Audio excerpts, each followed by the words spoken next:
Bonjour, bienvenue au club Les Amoureux de la Santé. Aujourd'hui, nous allons parler d'un sujet, à savoir pourquoi sommes-nous malades. Généralement parlant, nous sommes nés en bonne santé. Par quel processus avec l'âge devenons-nous plus ou moins malades? Nous pouvons bien entendu incriminer notre environnement, soit, mais il existe tout de même des gens en bonne santé. Pourquoi? Quelles sont les conditions affectant notre santé? Comment éviter les dangers pour sa santé? Pour faire simple, nous pouvons les résumer en 3 facteurs. Premier facteur, la dépense. Chacune des cellules de votre organisme a besoin en permanence d'énergie issue des nutriments nécessaires pour soutenir votre corps dans ses activités de réflexion, de réaction et d'action. Tout comme pour une voiture, elle n'a pas besoin que de l'essence. Il faut y ajouter de l'huile de moteur, parfois y ajouter de l'eau. Lorsqu'elle n'a plus d'huile, pouvez-vous lui dire ceci: « Oh pardon, je ne veux pas mettre de l'huile, car je n'aime pas l'huile et que je préfère uniquement l'essence à cause de son odeur, par exemple. » Il est évident que personne ne traite sa voiture de cette façon. Par contre, il vous est fréquent de faire ce genre de bêtises vis-à-vis de votre corps. Au moment de vous alimenter, vous dites « je n'aime pas manger ceci, je n'aime pas manger cela ». Votre corps est en train de vous dire « qu'importe ce que vous aimez manger, s'il vous plaît, fournissez-moi ce dont j'ai besoin pour mon fonctionnement ». Dans la vie, vous pouvez apprendre à parler plusieurs langues.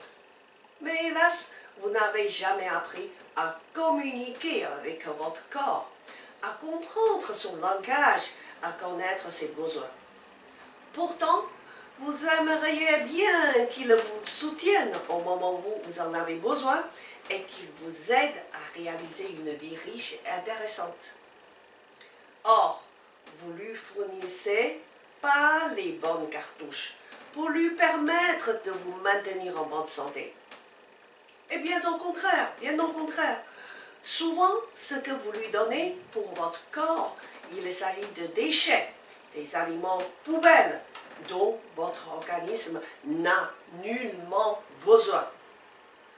Vous remplissez votre ventre avec n'importe quoi en vous disant « c'est bon, je suis rassasié ».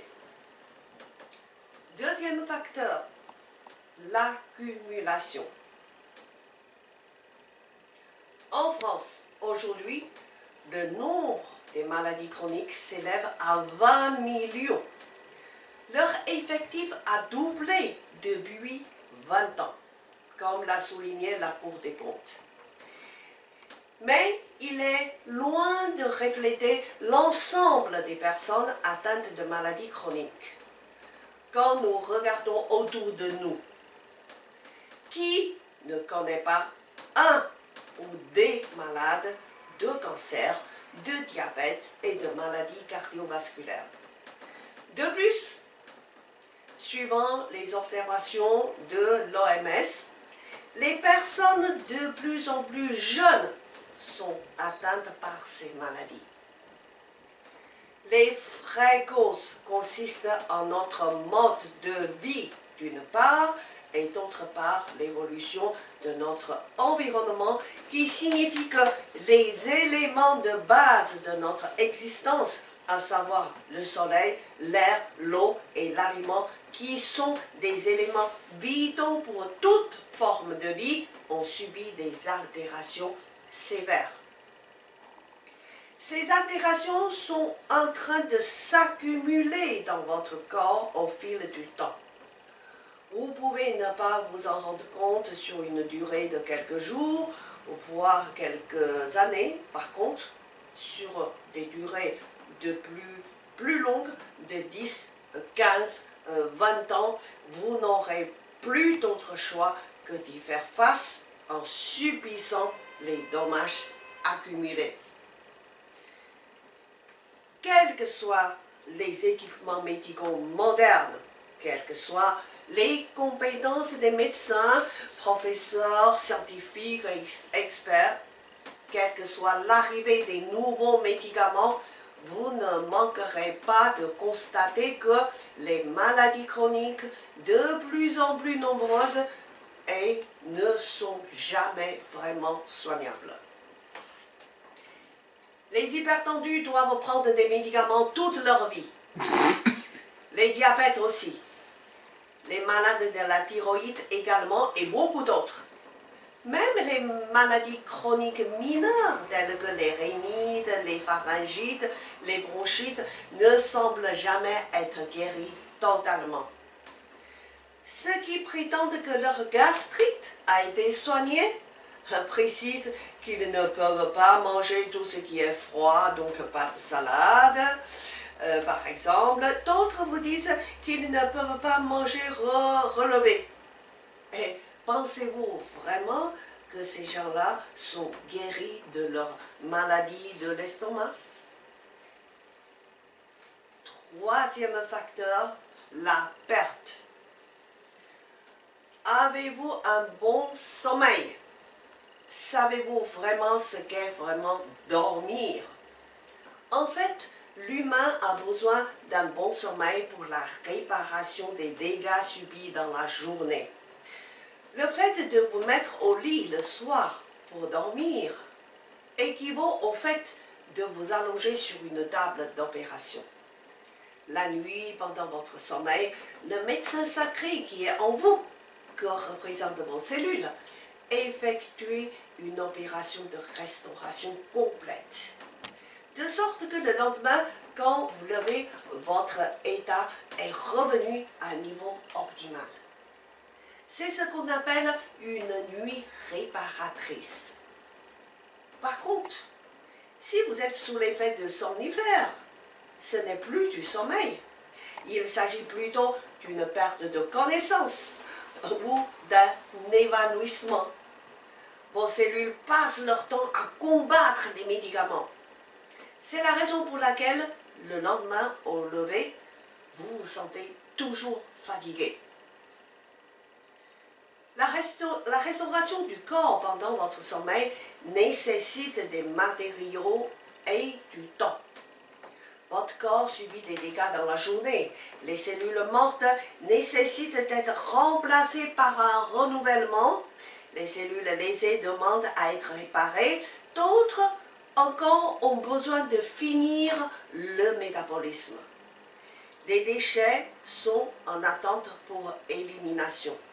Sur ce, on peut distinguer deux types de personnes. Premièrement, c'est les personnes en manque de sommeil. Elles se lèvent avant que le corps ait pu terminer la réparation.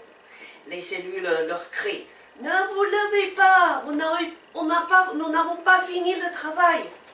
Mais ces personnes l'ignorent et elles se forcent à se lever pour aller travailler.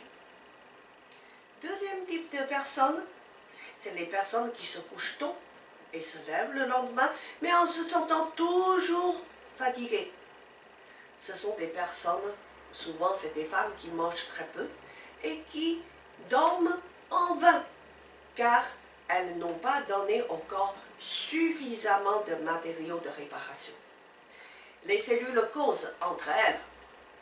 Mais qu'est-ce qu'elle a fait dans la journée? Elle nous a rien acheté. Nous ne pouvons rien faire sans les nutriments nécessaires à la restauration. Pour exemple, pour réparer les cellules cérébrales, peut-on utiliser d'autres choses à la place? Bien sûr que non. Les cellules nerveuses, les cellules thermiques, les cellules osseuses, les cellules sanguines, ainsi que les divers tissus membraneux ont tous besoin des matériaux correspondants pour réparer les dégâts subis. Certaines fabrications du corps en combinaison chimique sont destinées à la poussée des cheveux. Vous ne pouvez quand même pas les substituer par celles qui sont destinées à la poussée des ongles. Tout cela est défini par le corps, à savoir la quantité, la proportion et leur destination. Chaque morceau de l'os, chaque goutte de sang et chaque brin de vaisseau sont constitués par des matériaux sélectionnés avec soin par notre organisme. C'est le fruit des millions et des millions d'années d'évolution. Nos premiers ancêtres auraient d'abord été un organisme unicellulaire avant d'évoluer en organisme multicellulaire. Et puis, au fil du temps, la nature a défini certains matériaux propres à cette création en un organisme vivant doté d'une intelligence, c'est-à-dire l'humain. De fait, l'humain est assujetti à la force créatrice de la nature. Celui qui ne respecte pas la loi naturelle en utilisant autre chose que les nutriments déterminés par nos ADN ne peut qu'en subir des conséquences. Car lorsque la cellule a changé, cela revient à dire que l'ADN a muté. Soit vous avez le cancer, soit vous avez une maladie génétique. Par conséquent, vous devez comprendre que vous ne devrez jamais essayer de changer les codes de vos gènes. Vous risquerez de le payer au prix fort. C'est ce qu'on appelle la perte et déficit de l'équilibre qui nous indique que votre corps est en souffrance et qu'il est urgent d'effectuer le travail de réparation.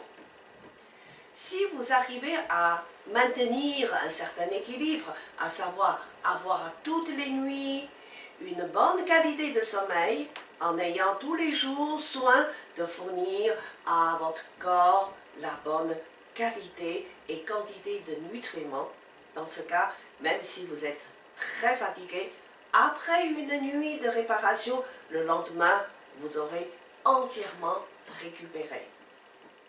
En résumé, pour avoir la bonne santé, primo, veillez à ce que tous les jours, vous ayez pris suffisamment de nutriments en quantité et qualité pour votre corps, notamment de protéines, de la vitamine B, C et calcium, magnésium.